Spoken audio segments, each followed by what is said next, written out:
இது புறக்கோட்டை மத்திய பஸ் நிலையத்தின் நவீனமயமாக்கல் குறித்த ஒரு விரைவான சுருக்கம். அமைச்சர் பிமல் ரத்நாயக்கா சமீபத்துல திறந்து வச்ச இந்த பஸ் நிலையம் எப்பவும் நெரிசலா இருக்கிற ஒரு இடத்துல இருந்து முதல் முறையா வர ஒரு பயணிய எப்படி ஆச்சரியப்படுத்துற அளவுக்கு மாறியிருக்குன்னு நம்ம பார்க்க போறோம். முதலாவதாக, பயணிகளுக்கான புதிய நவீன வசதிகள்.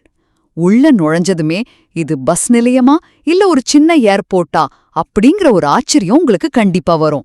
பஸ் எப்ப வரும்னு பார்க்க டிஜிட்டல் ஸ்கிரீன்ஸு, ரிலாக்ஸ் பண்ண வெயிட்டிங் ஏரியா, உயர்தர கழிப்பறைகள், டிக்கெட் கவுண்டர்கள், அப்புறம் முக்கியமா பாலூட்டும் தாய்மார்களுக்கான ஒரு பிரத்யேக அறைன்னு எல்லாமே இப்போ இங்க வந்தாச்சு. இரண்டாவதாக, இதோட செலவும் விமானப்படையோட பங்களிப்பும். இந்த வேலைகளுக்காக மொத்தம் 424 மில்லியன் ரூபாய் செலவு பண்ணிருக்காங்க.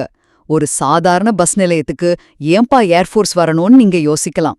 அவங்க தங்களோட உடல் உழைப்ப சிரமதானமா கொடுத்து ஒரு சிவிர் கட்டமைப்புக்கு இராணுவத்தோட துல்லியத்தையும் ஒழுங்கையும் அப்படியே கொண்டு வந்திருக்காங்க.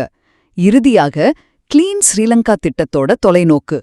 இந்த மொத்த மாற்றமும் கிளீன் ஸ்ரீலங்கா திட்டத்தோட முதல் கட்டமா தான் நடந்திருக்கு. பயணிகளுக்கு மட்டுமில்லாம போக்குவரத்து சபை ஊழியர்களுக்கான சுகாதார வசதிகளும் இப்போ சூப்பரா மேம்படுத்தப்பட்டிருக்கு. இத பாக்கும்போது இது வெறும் கட்டடத்தை அழகுபடுத்துற வேலை மட்டும்தானா, இல்ல நம்ம ஊரு பொது போக்குவரத்து கலாச்சாரத்தையே மாத்துற ஒரு தொடக்க புள்ளியான்னு நீங்களே கொஞ்சம் யோசிச்சு பாருங்க.